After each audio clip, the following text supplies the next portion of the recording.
اگر آپ کسی کام میں کامیاب ہونا چاہتے ہو، اگر آپ کے امتحان ہے، آپ چاہتے ہیں کہ یار میں اس میں کامیاب ہو جاؤں، آپ نے کاروبار کھولا، آپ چاہتے ہیں کہ یار میں اس میں کامیاب ہو جاؤں، آپ کے عدالت میں کوئی کیس چل رہا ہے، آپ چاہتے ہیں یار میں اس میں کامیاب ہو جاؤں،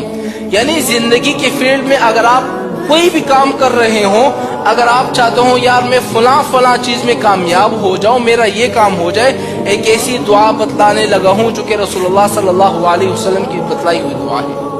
اور ایسی دعا ہے کہ جن بندوں نے یہ دعا پڑھی ہے، اللہ کے فضل سے ان بندوں کا کام بھی ہو چکا اور ان کام میں وہ کامیاب بھی ہو چکے ہیں۔ بہت سارے لوگوں کو میں جانتا ہوں الحمدللہ آج کامیاب ہے اس دعا کی برکت کی وجہ سے۔ کیوں؟ کیونکہ یہ حضور کی بتلائی ہوئی دعا ہے، اور 100% ہمارا ایمان ہی یقین ہے کہ اس دعا کو پڑھنے کے بعد ہمارا کام ضرور ہوگا۔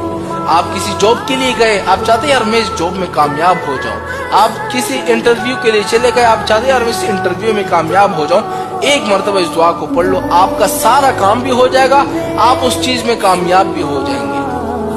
اب وہ دعا کون سی ہے جو کہ نبی کریم صلی اللہ علیہ وسلم کی دعا بتلائی ہوئی دعا ہے؟ وہ دعا یہ ہے، اللہم یسر ولا تعسر وتمم بالخیر وبک نستغیث۔ کتنی آسان سی دعا ہے، اس دعا کو آپ نے انٹرویو میں جانے سے پہلے ایک دفعہ پڑھ لیا، کامیاب ہو گیا۔ کاروبار کھولا ہے، اس دعا کو پڑھ لیا، کاروبار چلتا رہے گا۔ دنیا کی کسی فیلڈ میں چاہتے ہو میں کامیاب ہو جاؤں، اس دعا کو پڑھ لو، کامیاب ہو جاؤ گے، کیونکہ رسول اللہ صلی اللہ علیہ وسلم کی بتلائی ہوئی دعا ہے۔